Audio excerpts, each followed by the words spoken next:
بسم اللہ الرحمن الرحیم۔ آج جو ویڈیو لے کر ہم آپ کی خدمت میں حاضر ہوئے ہیں وہ سورہ کوثر کا وظیفہ ہے۔ انشاءاللہ ایسا وظیفہ ہے جس کو آپ ایک دن ہی کریں گے اللہ تعالیٰ پوری فرما دیں گے۔ انشاءاللہ صرف اور صرف آپ نے ایک دن میں اس وظیفے کو کرنا ہے۔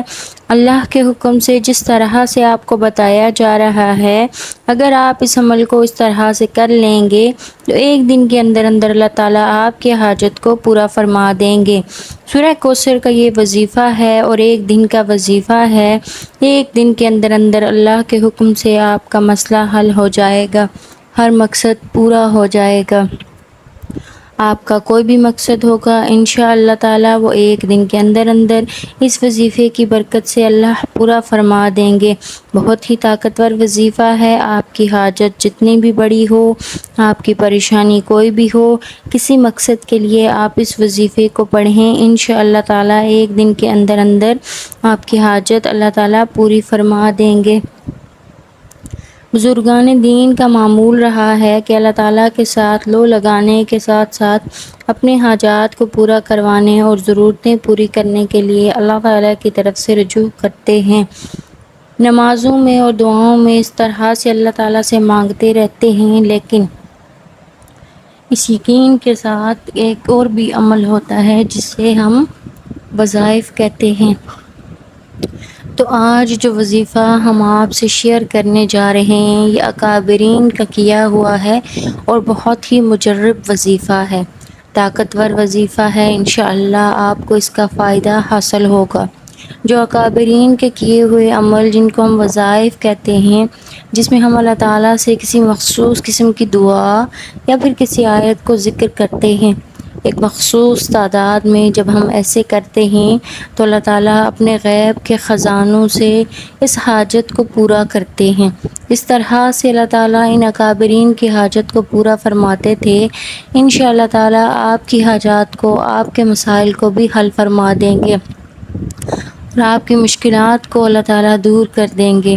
آج جو وظیفہ ہم آپ کے لیے لے کر آئے ہیں یہ بھی صرف اور صرف ایک ہی دن کا وظیفہ ہے جو آپ نے کرنا ہے۔ آپ کی ہر حاجت ایک دن کے اندر اندر پوری ہوگی۔ آپ نے اس وظیفے کو بالکل اس طرح سے کرنا ہے جیسے بتایا جائے گا، تو انشاءاللہ یہ وظیفہ کرنے سے آپ کی حاجات ضرور پوری ہوں گی، چاہے کتنی ہی بڑی کیوں نہ ہو، کوئی بھی پریشانی کتنی ہی بڑی کیوں نہ ہو۔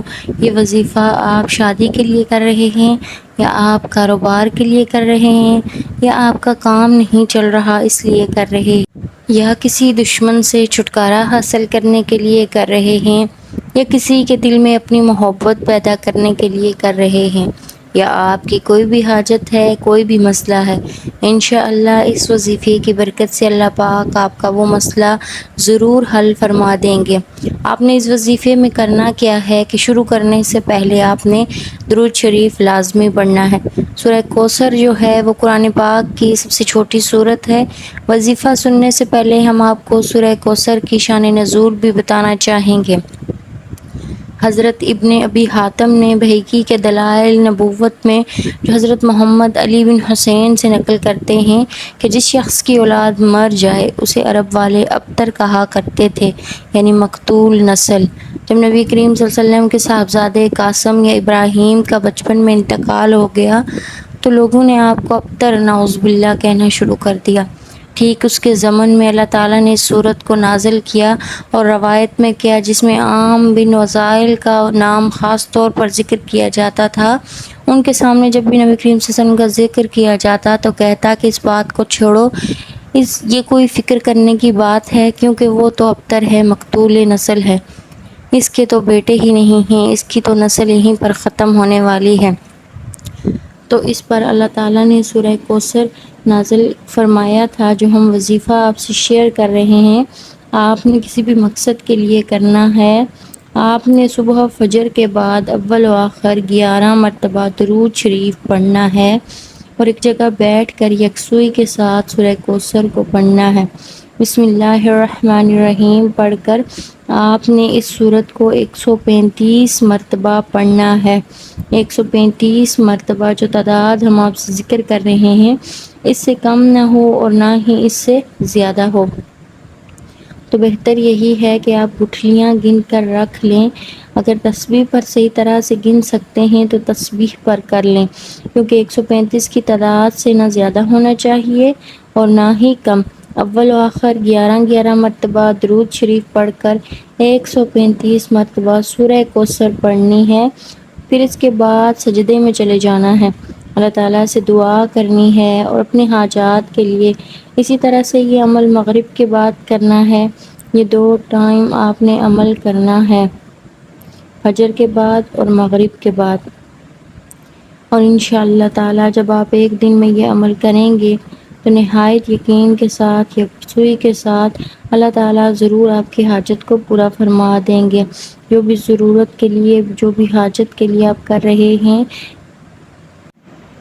وہ حاجت آپ نے اپنے دل میں رکھنی ہے اور اس کو یاد رکھنا ہے۔ آپ کا پورا دھیان اپنی حاجت کی طرف اور اللہ کی طرف ہونا چاہیے، اللہ کی مدد کی طرف ہونا چاہیے۔ دل میں ذرا بھی شک نہیں آنے دینا اور پورا دھیان وظیفے میں لگائے رہنا ہے۔ اللہ تعالیٰ اس وظیفے کو کرنے کے بعد آپ کی حاجت ضرور قبول کریں گے اور آپ نے جو بھی دعا مانگی ہوگی انشاءاللہ ضرور وہ چیز آپ کو عطا کریں گے۔ جزاک اللہ خیر۔ اللہ تعالیٰ ہم سب کو اپنی حفظ و امان میں رکھے اور نیک اعمال کرنے کی توفیق عطا فرمائے۔ آمین ثم